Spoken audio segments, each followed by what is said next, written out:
So a new segment we're working on. We're gonna call it Sunday Dinner Albums, where one of us will be pre-flight, tell the person about an album we want to discuss on the podcast. Basically gonna do an interview format. This week Jordan brings the album and I'm gonna ask him a couple of questions. He's gonna talk about the album and then I'll give my few thoughts on it. So this album, you want to name it or you want me to name it?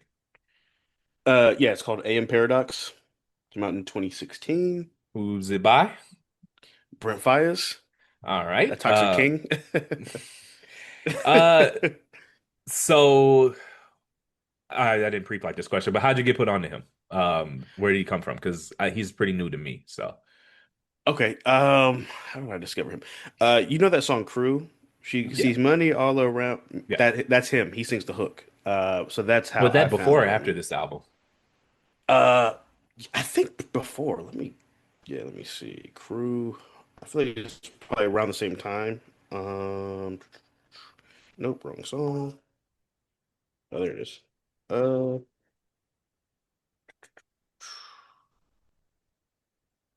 damn, it's not pulling up. All Yeah, I right. think around the same time, within a year or two. All right. So okay, Oh, 2017. So it actually came out after that. but you might have So yeah, heard discovered the song and then went back and listened to the album. yeah, and then I went back and listened to found his other shit. What Yeah. is your favorite track on the album? Um, I go back and forth. It really depends on my mood because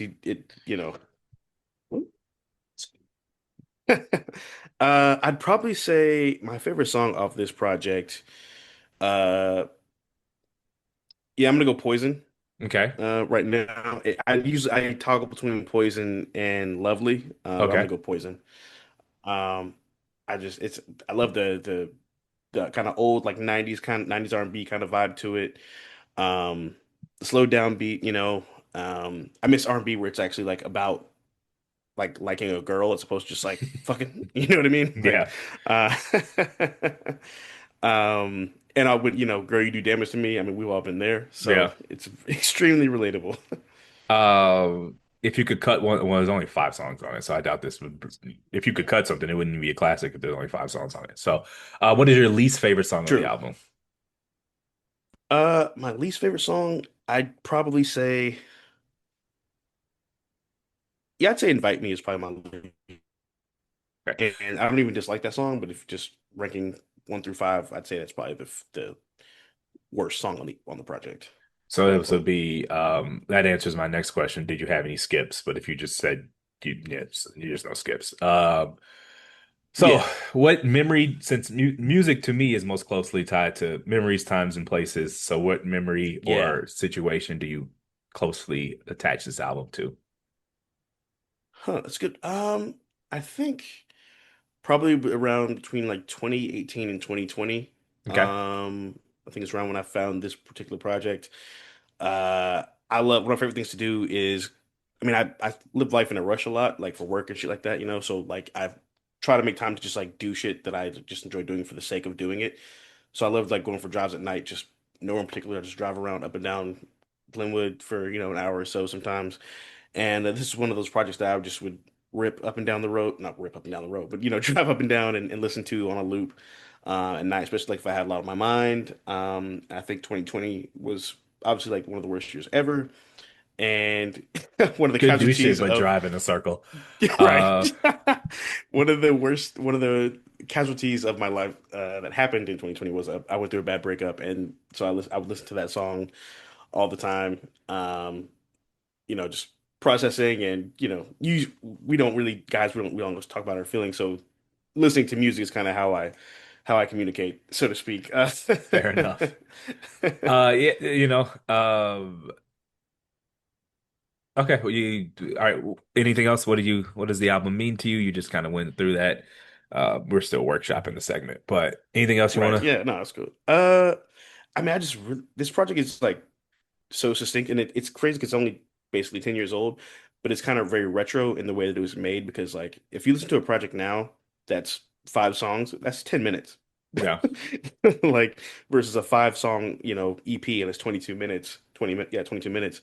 Um we talk about the Sunday dinner aspect of it. He's got like skits in there and his intros and outros. There's hooks. There's pre-bridges. There's you know what I mean to It's the crafted. songs. It doesn't feel like five random songs from his hard drive. Correct. It's a story. It's a story. It's well connected.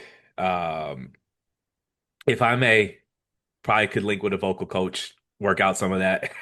Yeah, that's a Work, common that's a that's a you know, common like it's, criticism. it's This is very early in his career. Yeah. it's that's the other thing too is I had to check the ages. He's 29 Right. today, which means this Correct. album came out 9 years ago, which makes him 20, 19 years old. Which Yeah. makes sense because it definitely made me like it sounded like I was listening to my little brother and his friends talk about girls. Right. Right. Right. It's like there was a youthful uh it's Negligence. charming in it and it makes sense now because Right. I had a critique at first. I was like these niggas is a little old for this. But then I looked it up and I'm like no, they literally were that's how I sounded about girls when I was 20 years old. So Right. and I'm certain if he made an album today there'd be more maturity to it. So I'm going to grade that. I'm going to grade that as a 19-year-old. But it's definitely Correct. new nigga music, but he's 19 years old when he made it. Yeah. And so it gets to be a bit juvenile in spots. Hmm. When he tells the woman I feel safe by myself, wasn't really feeling that.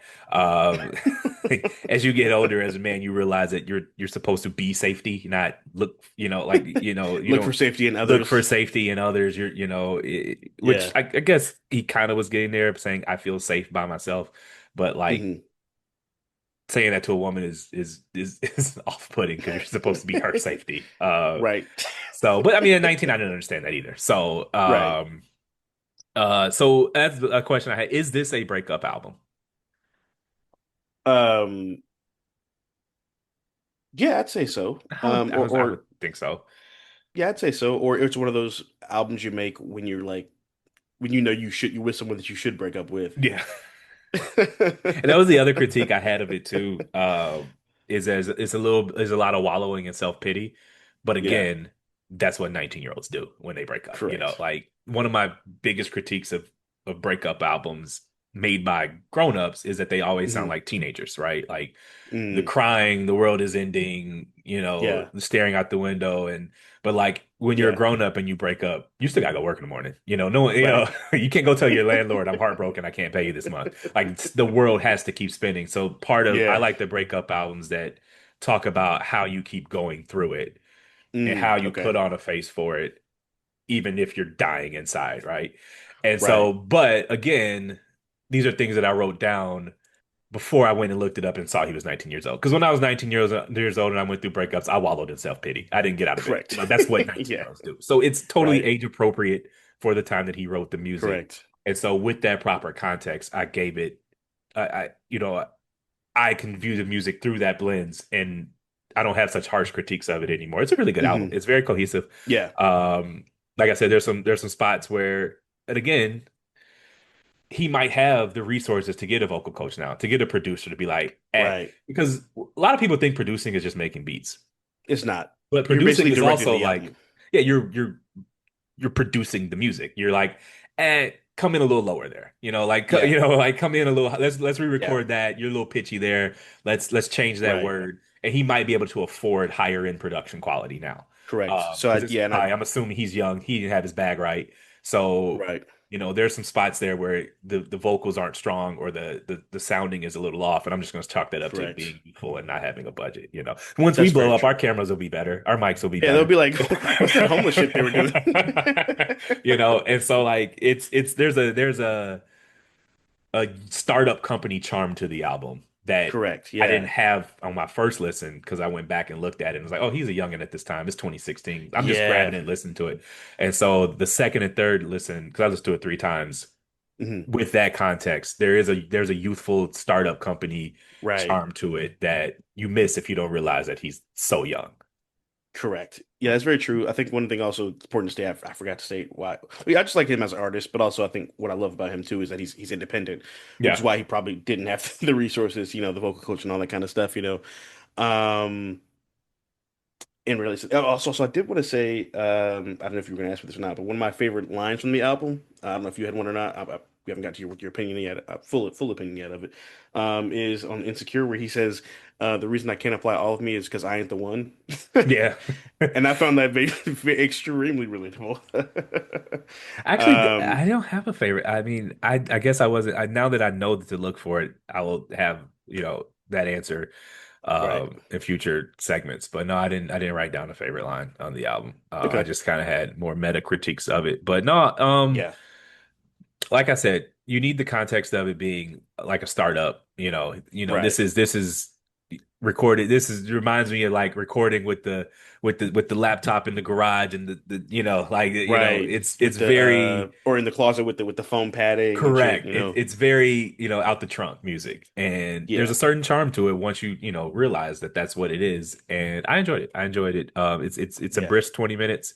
The skits give it life. It feels lived in, even if Hmm. I mean, again, some of the conversations were quite juvenile, like the condom conversations. Yeah, yeah, They that shit was sounded like crazy. teenagers. Yeah. They sounded like teenagers, but they were teenagers. So that's kind of it was Yeah. at 19 years old, you barely know what fucking is, and so they're kids. Yeah. So And he was in a group called Sonder, so I think this might have been his first solo project too, if yeah, memory serves. So he was like fresh out the gates on this one for sure. But what's he up to these days? so he's still pretty big and making music. He dropped an album I really liked it maybe a year or two ago called Wasteland. Okay, Find it here. When did it come out? Uh, Brent Faiyaz. Uh, okay, yeah, 2022. Oh wow, 3 years ago. But yeah, that's not too long as far as music goes. But yeah, he drops pretty frequently, like every year or two. He has another EP or album that I really fuck with, called "Fuck the World." yeah. Came out a year or two, a couple years after that one. And that one has some bangers on it. And his sound is really obviously grown as an artist in terms of vocally, but also just like him able to do, different kinds of rhythms and song making choices and stuff like that. All right, Um, well, I'll have to check him out, man.